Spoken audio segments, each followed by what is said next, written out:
What's up, Ali Raya?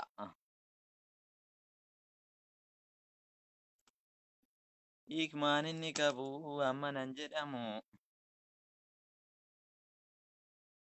Ayyee ashama akkam bultan warroonni biyya kana biyya faranjii jirtan akkam bultanii warroonni biyya Awurooppaa, Eeshiyaa, Ardii Arabaarra jirtan akkam bultan jenna gaasiin warra biyya Arabaatiin.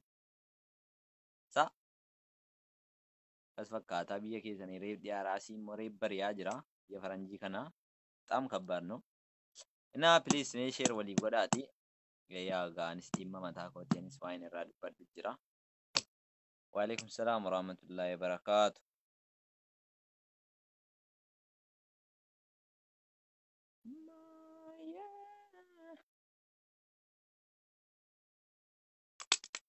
ዋንጅሩ ወሉማን ላላፍስ ወሉማን አርጋራ ሼር ናጎዳ ዲማ ተቆፋ ዲማ መስጊዳ ረቲ ቲኮስ ያደን ቀባ መስጊዳ አልነጃሺ ዳመረት ለመፋሞ ጋዲማ ሲምቤታን ዲማ ጆሌ ኬኛ ከነራ አንጫልም ነው እቹዳ ተርቤ ከነ ዋደኑ ጀጀዳማራ ዲማ ጆሌ ሱድ አረቢያራ ከሚት ዱበቱ ካንጀዳኒ ነው እኙታን ጅሩ ልካ መንሱር ዲማ ከነራ ጋ ዱበቹኒ ጋ ኑላላ ተዋን ታይፍ ማል ሴተኒ ኦቤካ ሞቲ ቤካ ሄዱ ጀር ኬኛ of dagannee waan biraa somnu qabna jechuudha waa'ee keenya kanarraa haasa'uu qabna waalaikum salaam warahmatullahi naawi na waliif sheer nu godhaati walii nu daddabarsaa please baay'ee rakkisaadha dhimmi kun hanga inni furmaata argatutti ilmaan oromoo ajandaan jijjiirina ajandaan kun ajandaa jijjiiramuu qabu miti waan fedhe yoo ta'e abbaan fedhe waan fedhe jedhu yaa hirrana hirrumatti gootii miti shantammee koo yaa dhibba koo ajeedanii jechi maal nu gootii miti jedhee addala jechi namaa wanti inni waa sin godhu hin jiru namni wanti inni waa nama dabalu wanti waa nama hir'isu hin jiru yaa wacni keenya garuu hanga tokko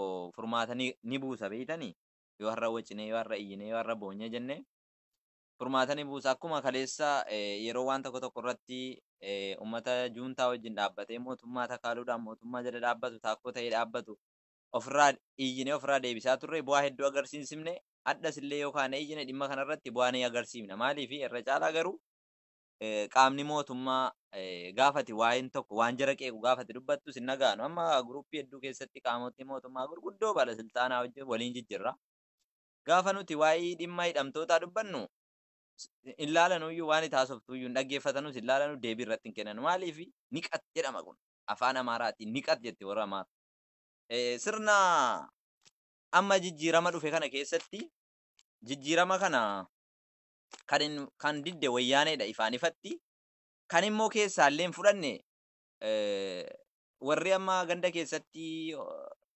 kantiibaa ta'uu bulchiisaa ta'uu maaloo ta'anii warri biyya keessatti hojjetanu sirnuma kaleessaan jijjiiramne maaliif sirna kaleessaa gaafa hennu Dr. Abiyyi nama jijjiirama guddaa fideedha nama si dhaga'uudha nama si kabajuudha warri jala ammoo ammas goda teessee qalamii barreessitu biiroo adda addaa biiroo biccuu keessa kantiibaa taatu bulchiisa taatu maaloo qabalee maalaa taatu jaruma kaleessaati hadda si tuffatti hamma aangoorraa darbamtee gad buututti inuma si tuffatti jarri kuni jaraaf amala barameedha jechuudha jarrallee jijjiiraman furanne Abiyyi biratti beekamuudhaaf Abiyyi bira jaallatamuudhaaf muka dhaqanii footoo kaa biqilaa wayii dhaqanii qabanii footoo kaa mukatti waa cobsaa maaloo jedhu malee jijjiirama kana furanne jarri kana dhibbatti amanuu qabna nuti dhugaatti himna jechuudha abbaa fedhettuyyuu jarri jijjiirama kana Abiyyi biratti jaallatamu Abiyyi biratti mul'achuuf ni hojjetu ni fakkeessituudha jilaa jarri takkaa waa'ee keenyarraan dubbattu isa namna sii dhumaa jiru achirraa nama saduu tokko feenyu taate miidiyoonni gurguddaan biyyoota alaa keessa jijjiiran illee VOA haa ta'u BBC haa ta'u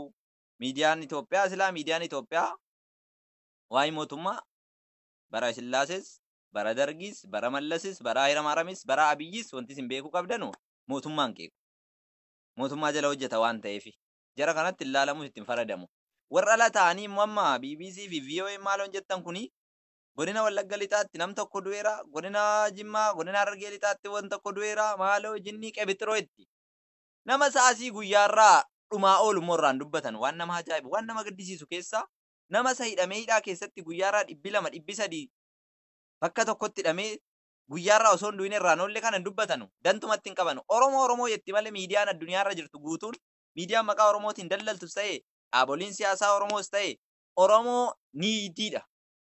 Itoophiyaa suusnaat akka Lammaa Magarsaa jedhe oromoon niidiidhaan nagadatamaa jira malee namni oromoodhaaf dhimmee oromoof haasa'ee oromoodhaaf bu'aa buuna jedhu takka hin jiru addunyaa kanarra. Kamiin isaatiiyyuu sinii gala akka amantaan musliimaa Itoophiyaa keessatti irra hojjetamtu jechuudha. Kamuu xaaqiyyaa keewwatee dhufee nu attaallala. Amantaa islaamaa biyya Itoophiyaa sana keessatti wanti bara baraan nuti boonyu, wanti bara baraan masgiinni gubatee, wanti bara baraan ummanni islaamaa madeeffamu maaliif beeytanii? Mootummaan dhufu kamiin isaatuyyuu amantaa islaamaa hin jaallatu. Xaaqiyyaa keewwatee fakkeessee darba akka Mallas. Mallas nama biyya isaa keessatti masgiinni akka hin ijaaramne godhaa Aksumii bukkee sanatti ummanni islaamaa waggaa dheeraadhaaf rakkatu. Xaaqiyyaa keewwata immoo gaafa Harariin dhufu gaafa Jimmaan naquu barbaade gaafa gara fedhe deemuu barbaade xaaqiyyaa isaa qaphirra godhatee musliima fakkaatee dhufa. Amma kan hidhamtoota keenyaa booddeetti deebina. Waa'ee masgiida Najjaashii rabbiin biyyee jaratti rabbisu kan jannataa jaraa godhu taabota keenya hunda jaayu masgiida Najjaashii jechuun masgiidni kamiyyuu xiqqaa miti. Masgiidni mana rabbiiti kamiin isaatu garuu masgiidni Najjaashii addaadha. Addummaa wanti isa godhu masgiida yeroo duriiti. Masgiida sahaabaan itti baqatanii masgiida ergamaan rabbii sallallahu alaihi wasallam itti ilmaan isaanii wasiila isaanii erganii masgiida seenaa qabudha. Masgiidni kun dhaamuuni tureera adda. Masgiida kana bara dhaamuun isaa dheengadda gabbaafame malee bubbulee jira. Garuu biyya Itoophiyaa sana keessatti dhugaa rabbii walitti himna yoo taate amma tokkoon keessaan dhuftanii nama arrabsitu mootummaan qeeqin maalu amma mootummaan nan qeeqaara malee nan arrabsuan. An paartii jedhamtu paartii biraa takkitti paartiin akka namaattuu ilaalu hin jiruan. Paartii badhaadhinaa dhiisee gara maaloo deema warri jettanu an paartii wajjiraatti dhuma siyyuu hin beeku an paartiin biraa. Badhaadhina waan dhiise ani numan dhiisa hunda isaayyuu. Paartiin hin jijjiiramne, paartiin hin qeeqamne, paartii rabbii, paartii nabii qofa. Sini gala gara paartii rabbii, paartii nabiitti deebina malee an paartii namaatti dhaquuf miti. Isa kana hubadhaa. Waa'een Itoophiyaa keessatti immoo bara baraan masgiinni dhaame, bara baraan uummanni islaamaa eenyu ta'u rakkoo kana kan qabu mootummaa miti. Dhugaa rabbii isinitti himna yoo ta'e. Ummata muslimaa Itoophiyaa jiru sanatu bara baraan ummata islaamaa boosisaa ta'a. Kan bara baraan ummata islaamaa akka inni bo'u akka inni mataa waliin qabanne godhu ulamaa biyya keessa jirudha. Maali yoo jettanii biyya sana keessatti nuti harka bal'aadha, harka guddaadha, harka dheeraadha uummanni muslimaa. Ilmoo yoo boose kan haati dhayitee lafaa kaastu. Uummanni muslimaa kun maaliif akka namaatti akka dhaaba tokkootti yeroo hunda ol ka'ee dorgomeen biyya kootiif dhaabbadha, saba kootiif dhaabbataan, amantii kootiif dhaabbadha jedhee maaf ol ka'ee hin dubbatu? Muslimni hin baranne moo biyyattii sana keessatti bara hanga tokko kan biyyattii keenya ol qabee jiru uummata muslimaatiin rabbii wajjin nama seenaa qabudha. Muslimni kun hin baranne moo maaliif mootummaa kanaa wajjin hin dorgoma'an biyya koo saba koo fudhadheen deema amantaa koo kabachiiseen fuudhee deema kan jedhee silaa dorgomuu qabu uummata muslimaati. Fakkeenyaaf sabni Amaaraa ni dorgomaa, sabni Oromoo ni dorgomaa, sabni maaloo nuti afaan 80 wayii jira Itoophiyaa sana keessatti. Kun hundi bara baraan gizee hunda asii takka abin jettu, takka abaa'oo jettu, takka shanee jettu kun waa takkitti waan hawwaat ta'u miti. Yoo dhugaa dubbanne Itoophiyaa sana keessatti furmaan ni jiru yoo amantiidhaan dorgome qofittedha Itoophiyaan kan isiin buluu dandeessu. Amantiidhaan walitti dhufne amantii lama qofa amantiin jajjabaan bebbeekamaan akka addunyaatti amantii kiristaanaa fi ortodoksii fi peentee fi maaloo osoo hin taane jajjabaan kan dura mul'atan amantii islaamaa fi amantii kiristaanaati. Amantiin islaamaa ka'ee osoo nan dorgoma jedhee dhuguma rabbiin sitti hima amantii keenya caalaa waan jaallannuumi amantiin islaamaa osoo nan dorgoma jedhee Amaaraa fi Tigree fi jinniin qabu islaamni wal duukaa hiriireeyyi bara tokkitti aangoo argate bara tokkitti seera kan amantaa jaraa kabajaan amantaa namaa tuquuf miti amantaa kamuu nan jaalladha. Garuu Itoophiyaa sana keessatti Oromoonis kan inni kabajaa argatu, Amaarri kan inni kabajaa argatu, Tigree kan inni kabajaa argatu yoo amantiin islaamaa qofti fuudhee deeme amantii islaamaa haqa namaan tuqu haqa ofii ni kabaja haqa namaa ni eega. Garuu inni bara baraan ati Oromoodha ana baluudhaaf hin dorgoma ana baluu jedhamu wal cicciramu kuni waan bu'aa qabu wayitii miti. Amma waa'ee masgiida Najjaashii sana masgiida Najjaashii rukutamuu irratti hedduus gaddeera hanga tokko immoo nan gaddisiifne kaayirumaaf hin jedhe maali yoo jettanii masgiidni kun akka maqaa isaatiin hin ijaaramne.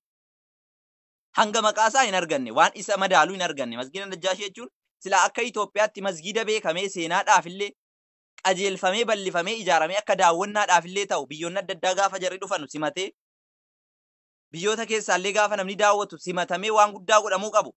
Akka turistii wayiitti bareeffamee sila masgiidni kun masgiida seena qabeessa taa'u majlisoonni muslimaa adda addaa kan keenya jechuudha majlisoonni keenya biyya alaa biyya keessaa maallaqa maqaa Najjaashiitiin sassaabame maallaqa hedduu dhadhamu godhanii taa'aa jiru. Dhuguma walitti himna. Maallaqa hedduu nyaatanii maqaa Najjaashii kanaan. Biyyoonni arabaa biyyoonni gargaarsan gooneef hin jirtu. Maqaa Najjaashii Itoophiyaan baraarra caalaansi maquma Najjaashii kanaatiin waa argatti bara. Garuu masgiida isaan malu dhaabanii masgiida isaan malu ijaaranii akka seenaadhaaf ta'utti hin goone masgiida waggaa 1400 dhaabbatee jiru hanga inni ga'uyyuu laala xiqqaadha bara. Silaa masgiidni akka addunyaatti beekamee akka Itoophiyaa dhiisi akka Afrikaatti ilaalamuu qabu masgiida Najjaashii kana. Garuu waan isaan malu hin goone uummanni Itoophiyaa yoo nam tokko du'eef yoo nam tokko aangoorraa ka'ee qofittee wish jetti. Inni guddaanis inni sheeknis inni pheenxeenis inni siltaana siltaana isaatiin deema. Gaafa waan tokko bade qofittee iyya. Kun masgiida seena qabeessa silaa.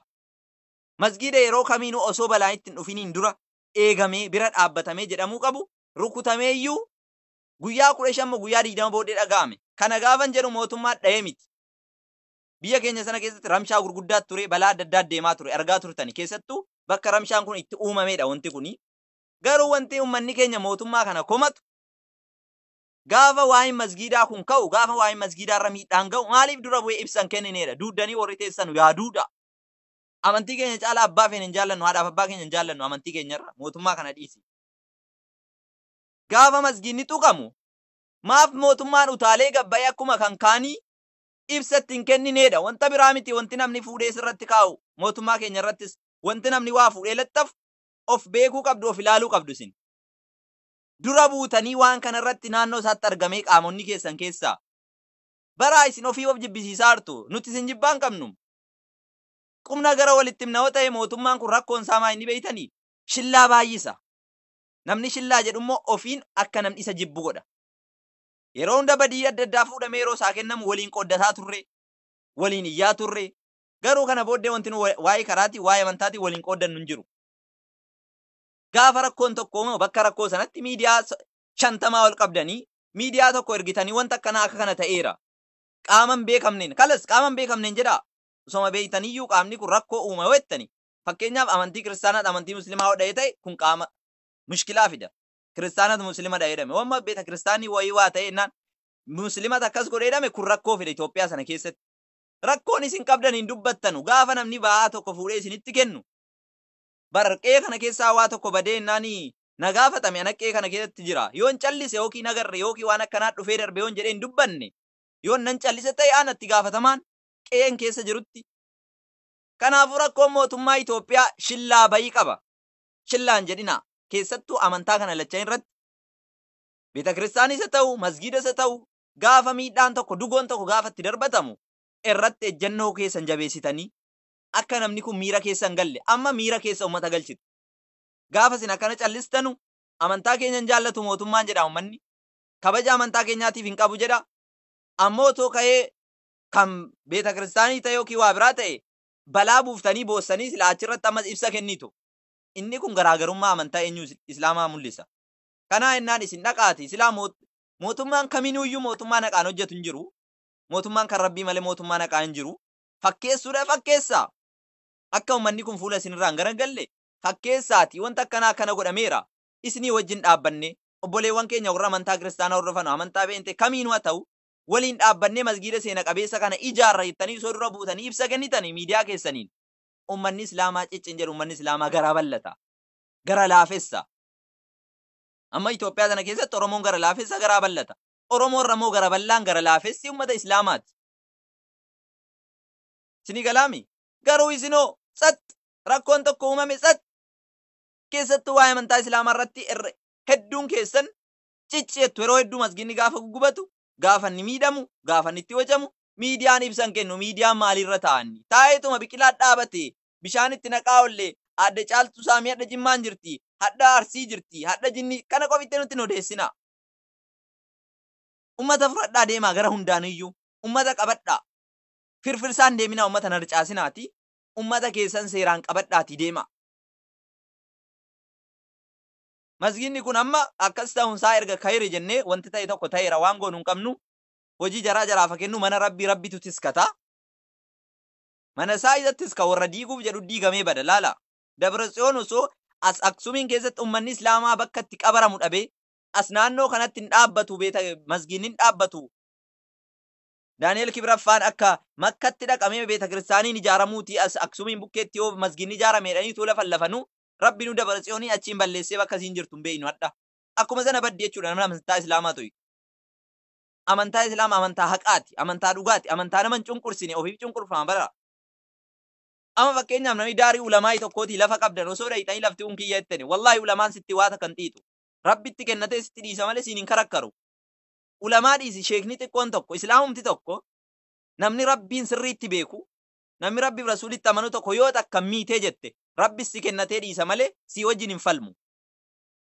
Akkas amantaa islaamaa ofiif miidhamee rabbitti kennatee dhiisa malee nama miidhu.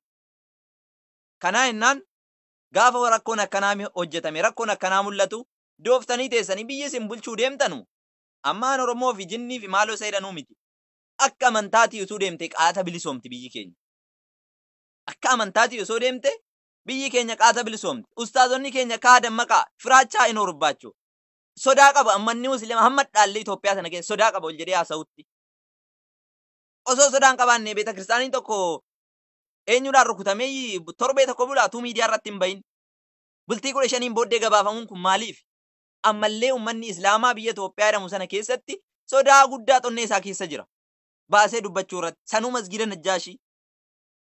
Bara Anwaar masgidii caala amma Itoophiyaa tallaaqu masgidiin Anwaar masgidiidha. Masgidni guddaan akka Itoophiyaatti garuu masgida sana duraadha kun. Masgida seena qabeessaadha. Masgida saabaan rabbi itti baqatanidha. Silaa akka qalliitti ilaalamee callifamee biran taa'amu ture. Garuu amma wanti isin gochuu qabdan sodaa keessan baafadhaa. Silaa dhumaa irraa karaa hundaanuu dhumaa irraa osoo karaa jihaadaatti gallee haadha sii dhumneeyyuu baroodha. Karaa rabbii irratti jenna hanga tokko rabbiin maasiyaa keenya nurraa haqa maasiyaa isa nurra tuulamee jiru kana. Kana uummanni islaamaa sodaa dhiiftanii jajjabaattanii dorgommii itti galaatii dorgomaa. Yoo illee taqilaa ministeerii ta'uu baatte ittaanaa miti taqilaa ministeerii yoo taate islaamni kabajanii argata hanga tokko. Haqaan akka hin hojjetu ni goota jala teessee. Xaaqiyyuma kee keewwateedhaaf yeroo raamadaanaa dawrii keessa bu'ee fakkaateedhaaf islaama jedhinaasin hattuun gaafa nama shawwaddu xaaqiyyaadhaan namatti dhuftiyyuu. Mee Addis Ababa keessa galaati ilaala. Leebaan gaafa shawwadu jettu daasfooraa keenya biyya Arabaatii gabbubuu kana gaafa hatu jettu amaamaa isiirra buufattee salaamu aleekum siin jetti dhaabattee inni kun sheeka itteetti adeemtaati. Labbisi godha. Mallasii qabaati. Bulchiisa mootummaa naannoo maaloodhaa qabaati. Gaafa jarri xaaqiyyaa keewwatanii dawrii keewwatanii kaan wayi qophaa'anii isa kana hubadhaa. Kana jechuun kun ammas immoo mootummaan rabsaa hartan jechuu keessantu mala. Mootummaan rabsuu miti kun. Dhugaadha. Mootummaan kan nuti qabnu mootummaan duniyaa kiraa mootummaa rabbiiti. Waa'ee rabbii irratti eenyuyyuu dhaabbachuu hin qabnu. Dura dhaabbachuu qabna eenyuunu taanaan. Kun haqa jirtudha jechuudha. Kana jennaan ulamoonni keenya biyya keessaa sodaa dhiisaatii gabbaatii dubbadhaatii sirriitti. Waa'ee masgiidaarraa bara baraan maanu boochiftu. Maaliif bu'ama bara baraan waa'ee masgiidaarraa? Kanaafuu rakkoon mootummaa bira miti dhibbaan dhibbatti uummata muslimaati. Mee amma eenyuun uummata muslimaa fuudhee deemu? Uummata muslimaa Itoophiyaa kana eenyu fuudhee deemaa yeroo eenyunni? Ani sumannaa galuu hidee bara. Guyyaa tokko osoo ka'ee rakkoo wayitii ba'uutii bara. Ardi Itoophiyaa sana keessatti muslima qofitteedha jettee furattaam. Garuu osoo bakka wayitii immoo bakka mootummaa tokko dhaabbatee of kabachiisuudhaaf saba isaa kabachiisuudhaaf immoo hin jiru. Kanaan mul'attanii argamuu qabdu manni muslimaa. Dorgomaa illee mootummaa wajjin illee maal? Turkii argaa hin jirtanu. Suudii arga Suudii illee maqaanumaa fi amaamaa fi maaloo keewwatti malee siin amantaa yoo gadhiifteerti hin kijibdi. Biyyoota Arabaa laala muslima bulchaa jira. Suudaan ollaa keenya laala. Isinif bulchaa hin sodaatinaati. Irra caalaa uummanni biyya keenyaa ulamaa'in keenya sheekonni keenya wanti jarri sodaatan haqa walitti darbinaa ramshaa kana maaloo kana hin sodaatinaatti gala tawakkaladhaati. Gaafa san hanga tokko Oromiyaan illee ni bilisoomti. Amaarri akka Amaaraatti jiraata, Tigreellee akka Tigreetti jiraata. Amantaan irra caalaa kan walitti nama hidhu. Lama qofa taanee wal lolla silaa gaafas immoo. Isa dhaabaa sagalii wal baafnee wal finnu kana osoo amantaan Islaamaa bulchaa jiraate. Kan isa kaanis mirga isaatti kabajamee deemamu waan ta'eef waa takkitti hin xiixu. Kunoo waggaa meeqa guutuu Oromoon gabroomuun maaliif? Lukaan hiriiru osoo amantaan guyyaa takkittii ka'ee amantaan muslimaa hiriireen ani nama koo hiriirchisee bulcha osoo jedhe wallahi guyyaa tokkitti injifata. Biyya sana keessatti kan nu boochisaa jiru warra beektota amantaa Islaamaati jechuudha. Isa kana hubachuun barbaachisaadha. Dudduuba dhaabattanii waan barreessinaa. Itti galaatii Dimokiraasiin amma tokko alhamdulillah nu mul'ateera. Carratti arganne kana fayyadamaati. Nuti uummanni Islaamaa bulchuu feena biyya keenya, amantaa keenya kabajaa, saba keenyaafis dhaabbachuu barbaanna karaa haqaati yoo jettani. Uummanni Muslimaa akka naqa namaan feene addunyaatu beeka. Garuu sodaatu keessan jira, rakkoon keessan kana ni sodaattani. Hin sodaatinaatti galaa bulchaa. Amma immoo masgida Najjaashii agalatoomu mootummaan Turkiillee gargaarsi nin godha dheeraa, nin dhaabsa dheeraa. Leenca kanaatu ta'e mootummaan keenya silaannu takka na miidhamnaa bakka argetti. Isaa wajjin dhaabadhaati gargaarsa biyya keessaa biyya alaatti illee godhaati. Masgida kana akkuma maqaan isaa seena qabeessa ta'e akkuma inni biyya adda addaatti beekame akkuma addunyaa biratti fudhatama godhate maqaa isaa waan fakkaatu godhaati ijaaraa. Otoo kun hin taane iyyuu yaadattanu silaayyuu Najjaashiidhaatuma bada malee namni hin yaadatu. Yoo tokko waa diigame qofitteedha kan inni waa yaadatu manni keenya. Yoo tokko waa kufe yoo tokko waa aangoorraa bu'e qofitteedha. Silaa yaadattanii masgida kana inuma eenyu ta'an jirtan waan ta'eef khayrumaaf ni furanna waan nutti dhufu hunda sabiriidhaan miidhamnullee akka miidhamnetti furanna. Amma waan isa fakkaatu godhaati ijaaraa. Yeroo hedduu majlisni Muslimaa Itoophiyaa yeroo hedduu maqaa Najjaashiitiin birrii guureera. Suudiin illee birrii miiliyoona meeqa kennaa turte. Eddeen ni buufamu hin beeknu liqimsu bara. Liqimsanii taa'u. Haqaa hin hojjetanu jarrillee. Kanaa innaan kana booddee alaafii ta'a waa'ee amantaa keenyaa irratti waan alaa galu waan biyya keessaa ta'u alaafii irratti ta'a abbaa irratti ta'a hooggana. Akkasitti yoo deemne ni milkoofna. Too silaa mootummaan keenya mootummaa haqaa mootummaa muslimaa ta'e lubbuu nam tokkootiif quuqama akka Ameerikaa. Ameerikaan addaa yoo ta'u sabni isii tokko alatti waa ta'e bakka sana fiidee dhaabbata.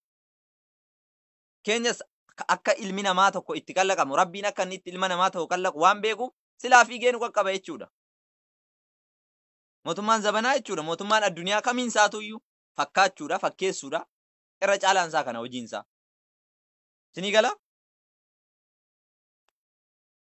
Kanaa jennaan waa'ee kanarraa sirrii irratti hojjedhaa, sirrii irratti dubbadhaa, irra dhaabbadhaatii nama kakaasaati. Eenyu ta'a mootummaatti qofitti hin cunqursinaa. Yaa jamaa mootummaa qofitti waan cunqursinaa. Dhimma keenya, dhimmi masgiidaa, dhimmi ummata muslimaa hidhee utuu ummanni muslimaa wajjin dhaabbatee ka'e ani laa amma wallaahi kiristaana ta'ee an kiristaanan jibbu. Kiristaana hedduun jaalladha. Ijoollee kiristaanan kabaja. Waliin hin nyaadha, waliin hin dhuga. Kiristaana keessaa ollaa koo ijoollee itti dhaladhe Itoophiyaan bulchee jechuurra Tigraay ittiin jibbu namni muslimni qulqulluun namni waa'ee rabbii waa'ee quraana rabbii beeku Tigraayin keessaa nam bulchee dhee osoo inni ka'e isan deeggaraan obbolummaa akiraa walitti qabna gaa kanaanaa miti quraana jedhe isadhaa qofa osoo hin taane kana akiraallee gaafan kana hedhu amantaa keessan dhiibuu amantaa keessan arrabsuu isinitti hin fakkaatin haqa jiru jechuudha kun kanatu ammas bu'aa nuu qaba. Kanaa jennaan waan akkanaatti jabaadhaati waan akkanaa hojjedhaa ammas birrii dhaqu kana gara biraatti dabarsaati birrii biyya alaarraa galuu kana waa'ee masgiida Najjaashii gargaaruudhaan waa biraa godhaati bira ba'a masgiida achumatti itti xabbaati yooma tokko itti diddibaati bira ba'a masgiida seena qabeessa godha kanaaf itti gaafatamaan mootummaa miti isin warra majliisaati isin ulamaa'idha kun isinirraa eegama waan feetan nu gaafadhaa gargaarsa amma qabnurraa isin bira dhaabbanna yeroo addunyaan nu argitu kanatti waan gaarii hojjedhaati bira darbaa isiniif illee seenaa ta'a bara habaluu kanatu hojjetameedhama. Kanaafuu waa'ee kanaa isintu nu ajjeesaa jira wanti nu mootummaatti quba qabnu hin jiru isinitti quba qabna sheekota keenya hayyoota keenyatti quba qabna waan isin laallatu gattanii bira raftanii waan jirtanu abbaan arge saa abbaan gaafa jabse ollaan ija jaamsa jedhani ummata muslimaa Itoophiyaa kan ija jaamsaa jiru kana harka rabbii bal'ina rabbii keessaa jiraataa irra malee ulamaa'ii keenya sheekota keenya dorgomuu didanii taa'u yeroo hundamaa ergamumaan hin ergadhan jedhanu annan bulcha an biyya kootiif saba kootiif amantaa kootiifan dhaabbadha jedheetu tokko ol ka'e ummanni muslimaa abaluun kun oromoodha maamaaran jedhu amantaa isaatiin jala yaa guutuun isaa kaabaa kibbaa gaafa sana injifannee dhaabbanne amantaan keenya kabajamaa masgiinnis bakka tokko osoo hin cabin jiraachuu dandeenya. Garuu waddaa'oo namannu ergata akka fedhetti namannu ajajata. Kanaaf badiin isinirra hidha an akka wallaalummaa kootitti ho'i wallaalaa ta'uu hin danda'an sila. Garuu akka wallaaletti isinirra hin jedhaan. Kanaasumatti dhaabnu rabbiin masgiida isaa hinuma eeggata abbaan fedhe cabsus abbaan fedhe diigus rabbiin masgiida isaa takka hin balleessine tokko diiganu 10 ijaaru. Garuu masgiidni kun akkas ta'uudhaan ni yaadatame waan nuti dagannee irruu rabbiin nuti dallane akka nu yaadannu godhe rabbiin. Kanaafi malee masgiida abbaan arge dhaatee hin jiskitu bara nutu dagatee jira of daganneerra of yaadadhuudhaafi kanaaf itti bu'e jechuudha. Kanaafuu jaarsisaa seeraan maqaa isa fakkaatuun maqaa qofitteedhaan najjaashi inni ittiin kooruu osoo hin taane waan isa fakkaatu akka maqaa isaa olitti ijaaramuu qaba. Akkas kara lammiilee keenya biyya Suudi Arabiyaatti hin deebi'aa ummatoota hidhaa jiran argaa jirtanii ijoolleen keenya kanarraallee akka hin dubbanne nama hedduun nu qabaa jirtanii keessaanii maaf irraa dubbattaa mootummaa qeequudha mootummaa akkas ta'uudha dhaartu yaa jamaa mootummaa qeequu miti lubbuu keenyaaf iyyaa irra piliis nu arrabsinaa keessaan dhuftanii an gaafan kana jedhu gaafan kara kanaan mootummaa qeequ yookiin dhaaba biraan deeggaraa miti an dhaabni hin deeggaru hin jiru kana booddee dhaabni hin deeggaru hin jiru kana booddee yoon badhaadhina dhiise dhiisuudha malee dhaabni hin deeggaru hin jiru lammii keenya kana nuuf galchaadha ammas kan hin iyyuu qabnu ajandaa biraa tokko nutti hin jijjiirina nu galuu qaba ijoolleen argaa jirtanii dhumaarti lubbuu rabbi hin baafne abbaan fedhu hin baasu jedhamuudhaaf ta'aa jirti malee ijoolleen kun lubbuun siisa silaa dhumu qaama jaraa argaa jirtanii qaama saalaallee waa inni ta'aa jiru fuula jaraa argaa jirtanii yaa jamaa rabbii keessaniidhaa mootummaa kanatti qara jirtanu dhiibbaarraan nu godhaa nuuf galchu irratti nu jabaadhaa warri immoo kana waa'ee lammii keetii haasa'uuni siyaasa biraa keessa ittanee siyaasa biraati nagalcha addee feetanitti yoon ofii kootii yadhe yoon ofii kootii dubbachuun siyaasa biraa ta'e an ofirra abbaa fedhe dhimmaa hin jaalladhu an haadha koo of jaallata namni kamiyyuu kijiba malee tu balaa wayii si qaqqabe ofii dura ibidda keessaa baata haadha kee hin baaftu haadha jaallattu jechuudha. Kanaafuu ajandaa isinirraa jijjiiruudhaaf keessaan dhufanii ati akkana maaloodha jedhanu warra of hin beekne dhiisaa. Ittiyyaa mootummaatti akka fedhan taati ittiyyaa. Hanfuradhu hankiyyaa miti jedhu gaafa sana abdii keenya kutannee wama arge dhuynee of ajjeefnee bannaa gaafa mana hidhaa seenne ofii keenyaaf of ajjeefna gaafa shortaan nu qabdu wama arge dhuynee illee of balleessina qoricha illee taatu kilorooksii mana keessaa illee fuuchuu taatu fuunee baana itti nuufii amma immoo hanga isarraa malsii dhageenyutti inuma iyyanna. Irra caalaa namaa embaasii Suudi Arabiyaan rakkoo qaba embaasiin takka rakkoon qabu embaasiin Suudi Arabiyaa dhuguma naman kabajju keessa inni jiru namni nagaani namni gaariin keessa jira garuu naman dhagaanu dhugaadha inni kun gaafa namni amma ijoollee hedduun shamarran kun faan keessaan dhufanii natti dawwadanii abdishaa ati warra embaasii ni beektaa bilbila jaraa naa kenni yeroo ennaan yeroon kenneefi irraayyuun kaasanu gariin immoo nu kana sii gochuu hin dandeenyu shortaatti dawwadadhu jedhu maaliif as ta'anii hin beekanu jarri embaasiin biyya kanaa maaliif akka dhufanii as ta'an kooraniituma kursii qabanii taa'u malee waan jarri tsatsaafanuu hin beeknu ta'anii tsatsaafuu malee waan jarri hojjetan hin beeknu embaasiin kan inni silaa dhufee namaa taa'u nuti warra majuula aadiidha nu majuula rabbiin malee silaa naman qabnu namatti isin hirkannu kalbi jedhiin namaan warruma iqaamaadhaan dhuftee ijoollee shamaraa mana madaamiitti madaamiin birrii dhowwattee ba'uuf galuu dhowwitee birrii illee biyyatti erguu fi iddee kan ishiin rakkiftu nama hedduun na gaafannaa lakkoofsa jaraa fuudhee kennaafi dawwalaati gaafadhaa jedhee shortaatti dawwaladhu jedhu shortaatti dawwalachuu ta'e maaf dhuftanii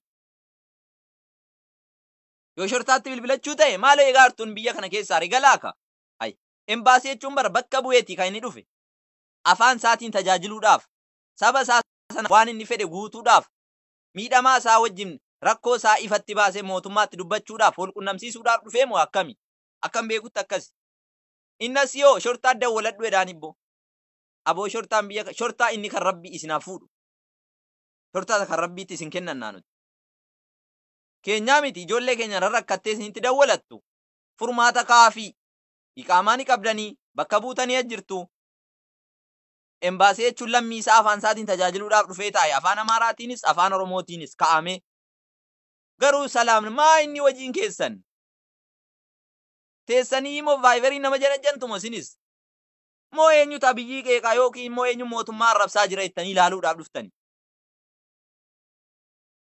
isa kanaaf deebii barbaana deebii qubsaa keessattuu baalasilxaanonni immoo Gruppii adda addaa keessa waliin jirree waliin waa'ee lammii keenyaa yeroo nu boonyaa haasofnu maal see rabbii wayii of hin seeyinaasin rabbii wayii of seeni aboo baalasilxaanni kun gaafatti waa'ee rakkoo keetiitti mattu an gooftaadha gooftaadhuma hin shaaramne an ofiin jedhu bara ilaalaniituma abshiraalleen jedhanu afaan gaariin afaa gaarii caala jedhani otoo afaanuma gaariidhaan abshiraa isinii wajjin jirra hin dhumtanu ni jiru osoo jettanii hin gammannaam isinitti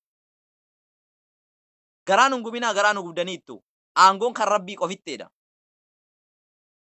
Kanaafuu ijoollee dhumaartu kana silas ilmaan baadiyyaa taaneeti kan nuti dhumaa jirru. Osoo ilmaan magaalaa taanee jenne magaalaa keessaa tokko ulee fudhatee harakaata godhe mootummaatti ilmoon koo dhumaarti jedhee qaata furmaata argata. Ilmaan baadiyyaa qonna qotee shabaqaan qabu maabiraatiin qabu waan godhamu kanan argu ay ilmoon koo naa dawwaluu dadha ji'a meeqa jedhee bo'a.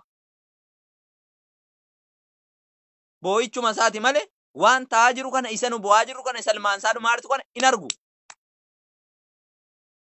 Kanatti gatamni hafne jechuudha nuti. Kanaafuu gatamuu hin qabnu. Yaadatamuu qabna. Numa ilmaan baadiyyaa biyya bulchaa jira. Guutuusi ilaal baalaltaanota guutuusi. Warra baadiyyaa dhoqqee keessa boottiidhaan baratte qofitteedha bara. Katamaadhaa dhufee aangoo hin qabanne takka. Katamaadhaa dhufee baalaltaana hin taane. Katamaadhaa illee dhalatee abbaa qabeenyaa ta'e. Katamaadhaa immoo dhalatee namni biyya bulcha hin jiru. Ilaali bulchiisa ganda keetiitii qabi. Kantiibaadhaa qabi. Maaloodhaa qabi. Ijoolluma baadiyyaati. Kamiin isaatu? Abiyyi fudhadhamma. Shimallisiiniif fudhadhu.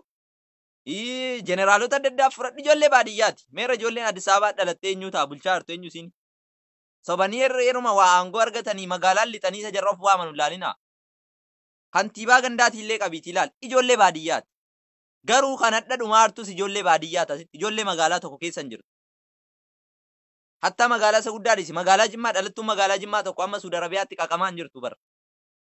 Ijoollee baadiyyaa warra qotee bulaa warra sangaa dhabee fa'i sangaan abbaa kootti bita hidhee ba'u. Warra mana dhabee mana abbaa kootti ijaara hidhee ba'u.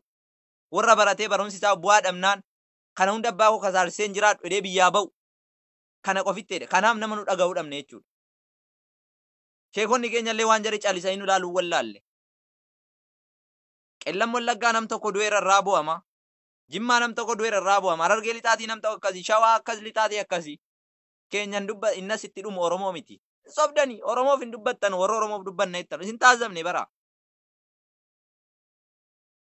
Oromoof hin dubbattani. Daldala niidii ittiin nagadadhaa maqaa Oromootiin. Oromocha kana rabbi bishaan godhee qalqee biyyoo godhe. Hin dhumu sayyuu suma akkanarraa du'u bara. To yeroo tokkotti dhumne illee biyyatti isaara galfachiifnaa dhumne. Nuti immoo dhumaan jirru. Hattaa mana hidhaa sana keessa taa'ee daa jira namni. Waan nama ajaa'ibu. Mana hidhaa keessa illee taa'ee kan daa'iru jira. Takkitti Oromoon dhumaan jirti. Ittiin dalattanus. Kanaa yanaan furmaanni kana nuuf kaa'amuu qaba. Yaa sheekota keenya, yaa ijoollee keenya keessattuu ijoolleen biyya Arabaa kan biyya Faran jirtu silaa waslaattotan sobdi. Mootummaa kana kan deeggaraa ture sirriitti ijoollee biyya Arabaati. Mootummaa kanaaf kan quuqamus ijoollee biyya Arabaati.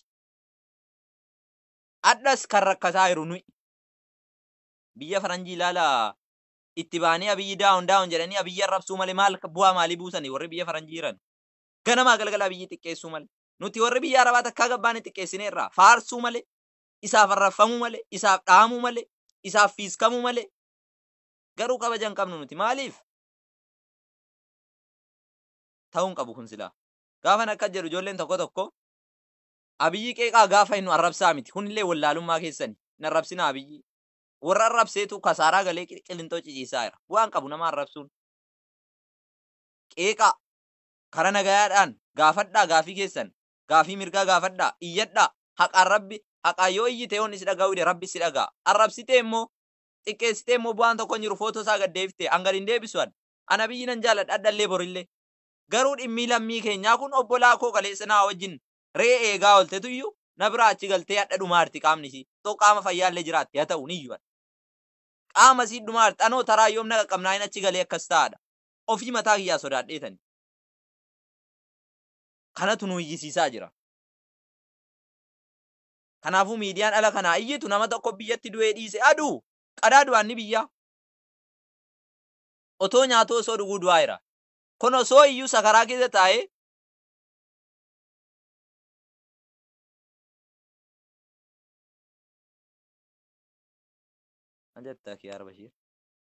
osoo inni biyya keessaa osoo olii gaffii gookii mootummaan kun irraa bu'u otoo arrabsuuti kan inni du'aa jiru. Innas immoo rakkina baqatee beela baqatee jijjiiramaaf manaa ba'ee tabba meeqa keessa baanee yaa ummata keenya keessattuu shamarran keenya osoo tabbanu keessa baanee dhufne argitanii ijaan laaltanii duutu. Naasuu jechuudha. tabba akkamii keessa guyyaa meeqa deemnee duunee jechuudha. Du'aa nu biraa du'u obbolaawwan nama karaa deemaa nu biraa du'u bara dandeenyeen qabarru. Harki keenya irra ammaa dhaguma bicuu sitti ammaarree kana dhagaarra nahinee bira ba'aa dhufne. Amma suurii seennu kanatti aqalli itti dhufne bara. Akkas godhaa wajjin dhufnee ageenyee dalagannee maatii keenya jijjiirra yeroo inni hafuura fudhannu immoo qabamnee hidhamuu qofa ammoo achitti kunoo biyyee nyaachuu dhukkuba adda addaatiif saaxilamuu rakkachuu isa kanaaf iyyaa jirra malee mootummaa jibbaa hin qabnuti. Jibbaa mootummaa tokkittiis hin qabnu.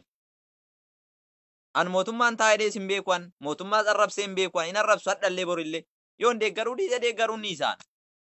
Dhaaba kamiyyuu dhaaban badhaadhina caalii jaalladhe hin jiru an ruhii koon itti waree gadheen iyyaa ture. Garuu immoo isarraayyuu akkan hawweetti gaafan dhabu nan qeeqa malee arrabaa miti amma gaafa namni waa babarreessu gabbay abiyyuma arrabsi jettu abiyyi arrabsuu miti kun. Rakkoo keenyatti mataa irra. Keessaan iyyinee silaas bilbila isaan qabnu utuu isa ta'e isaanuu naasofna. Gadaantuu isaa immoo isiin of jala kakaatee taa'u immoo itti dawwallee waa kadhannee itti nuyi maa wenne si jalaan dhaggeeffattu. Ayyee kottaa waan akkanaa isinii taana isiniif sagalee taana wenne immoo jedhaa jabaadhaa jedhu. Gaafati waa'ee rakkoo keetii immoo taasawwetu si jalaan haasaanu. Kan isaa immoo hin qabnu gaa. Kan abbaa miskintichaa otoo abiyyi taasofne furmaataa ni arganna. Kan isaa immoo bilbila hin qabnu. Bulookii si godhu utuma nuu kennaa itti gaafatte iyyuu. Maaliifi nuti akka namaa miti qa. Yookiin son ka'ee qabeenya guddaa wayii qabaadhe har'a abiyyiidhaan haasa'a. Yookiin son silxaana qabaadhe har'a ittiin haasa'a. Garuu namuma taanee kaanee namuma akka keenyaan nu tuffata. Nu biraa dhaqee bakka guddaa ga'e nu biraa dhaqee waan guddaa argee. Makiinuma mootummaan nadha gangalchufaa kan ofiitti fakkaata. Biiroon nadha keessa oolufaa kan ofiitti fakkaata. Yuunedii shaaddoo iyyuu bu'ee adda karaarra fiigaara kan dur Oromiyaa fi uummata Muslimaaf Oromoo fi maaloo fixaa ture. Makiina akkamii oofaa ture yeroo mallasa inni nu adda bu'ee lafa deemaa jira. Silxaana keessaniifsanii akaa'amtu. Baala silxaana jechuun yoo nama hin kabajne yoo hawaasa hin kabajne duniyaa fi akiraa qeeqamuun keessan waan hafuu miti. Akiraatti ni qaqamtu addunyaatti ni isinitti iyyeen isin qayna. Kanaafuu haqaan nu laala nu kabaja isa biyya keessaa nageenya isaa qofa eeguu miti. Mootummaan tokko lammii isaa zaala jirus isa biyya jirus eeguudha. Kun dirqama mataa keessaniiti. Qabeenyi itti nu fuutan qabeenya dhuunfaa miti. Kan itti ijoollee birrii isaatiin illee nu fuuchuu ta'e qabeenyuma biyyattiiti keenyuma. Ani yoon borbaala silxaana ta'e mootummaa ta'e kan koo borsaa kootiin baasuan qabeenyuma hawaasichaatiin tajaajiluudha. Xiyyaara isuma wayyaanee irraa yaatee galte baraa yoo xiyyaara ta'e illee. Maallaqa yoo ta'e illee isuma jara harkaa fuudhamaa jiru. Keenyuma lafa abbootii keenya harkaa fuudhamee isumaan nu galchaa. Hoo dhumne waliin dhumnaa hoo rakkanne rakkannaa. Isin asii nu shafaatanii nu galchuu keessan immoo rabbiin immoo waan nagaa isinitti buusuu danda'a. Garuu yoo naqee uummatattii kana fidee galche yookiin dhukkubannatti dhufaa yookiin harrakkadhaa yookiin diinagdee koo gabbuusa yoo ta'e wallaahi rabbiin guddaan balaan jirre isinirra dhaaba. Balaan jirre dhukkuballee dhukkuba isin hin beekne fidee achitti isin xowwisa. Isinillee nu jibbitanii. Dhukkubfataadha ta'ee nu jibbitaniimi. Rabbiin dhukkuba isaa kan hin jirre fidee Itoophiyaarra buusee akka koronaan Ameerikaan barana dhumaa turte sanatti uummatattii Itoophiyaaf fixa diinagdee isin ni bada balaan ba'aaf lixaan illee itti banama. Kana dhugaan jirtu.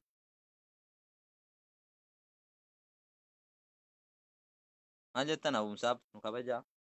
Kanatti buusa jechuudha rabbiin. Dhuguma rabbiiti mee taati ilaalaa. Ilmaan keenya mana hidhaatti bu'aa jirtu obbolaawwan keenya rabbitti iyyaartuun kaabaa rabbii bukkee teessee bu'aa jirti. Itoophiyaarraa lolli hin dhaabatu amma ijoolleen kun galtee dhumtutti. Maasalaama isa kana jala mura. Akka Naasir Hamzaa Tigraay yoo bilisummaa dadhabde maal nu gooti jedhe sana yoo ijoolleen mana hidhaa kun guuramtee hin galle hanga asiin as teessee bu'aa duutu kanatti Itoophiyaa yoo asiin lolli cufame asiin itti kaa yoo asiin cufame asiin itti kaa imimmaan ijoollee kana. Maaliif hattaan jirtu gaa. Danfa siiraan masgiida jaaraa maatii gargaaraa hojjataayye qabamtee mana hidhaa galtee innaan mootummaa dhabneemi. Boo'ichisiin boossu mootummaa Itoophiyaatti immoo balaa fidaa dhukkuba qabna innee jibbamne waa biraa miti. Dhukkuba qabdaniidha koronaa qabdanii yoo dhuftan nama saasii dhukkubsituudhaami. Dhukkubnis Itoophiyaatti ni bu'aa. Dhibbaan dhibbatti dhugaa dubbanna gaalaa. Maaliif nuti jaallannee of hin dhukkubsine jaallannee hin hidhamne. Hidhaanis harka rabbiiti dhukkubnis harka rabbiiti amirii isaati. Dhukkubni asii galu wayiin jiru. Kanaaf baraatu mootummaa muslimaa nu bulchaa raate irra kan wanti nu hennu rabbitti amanii waa hunda godha keessa bu'ee utaalee muslima yoo ta'e isa kana hubadhaa. Kanaafuu asii galchitan dhukkubni isin eenyu ta'u hin jiru diinagdeen keessan kufus hin jiru. Diddanii asitti nu qabdanii asitti dhumna yoo ta'e immoo inshaallah ashaadaannee rabbii keenya bira dhayna ollaa nabi Muhammad dhayna gara tokko naynu. Duutii uma jiru ni duuna isinitti immoo lolabba nama dhukkubatti isinitti bu'aa jennee dhugaa jiru akkanatti isinitti himne isin biraa gallaa jechuudha. Kanuma warri dallantan dhiifama nuu godhaati haasaa keessa namni ni dogongora. Ammoo warri immoo gara siyaasa biraatti nama jalliftan an siyaasa biraatiif miti. Abiyyi nan jaalladha nan faarsa akkuma faarsu akkuma itti arrafamaa ture immoo rakkoo keenya nuu furenne immoo kuuwee jenneetti iyyina quba gurra kaanne keenya ka. Kanuma isiniin jedha galatooma ulfaadhaa sheekonni keenya waa'ee masgiidaa irratti nama biraa abbaatti gootanii teessaniin boo'ina ofii abbaatti ta'a ofii eeggadha. Amma dhaaboliin gaamma aangoorra hirtanu waa'ee lammii keenyaa kana nuuf iyyaa nuuf dhaabbadhaa nuuf galchaa isiniin jenna. Kanuma an siyaasa biraa keessan galleen siyaasa biraatiin jedhina siyaasni dhaabni jinniif maaloon isii hafuudhu dhaabni akka obboleessaatti abdadhee jala fiigaa jiru dhaabuma badhaadhinaati. Amma isuma furmaata naa kaan jedha malee an dhaaba biraa keessan galle waa biraati jettanii xulxul hin jedhina. Kanuma isinii dhaammachuun dhufee galatooma ulfaadhaa viidiyoo kana sheer waliin naa godha.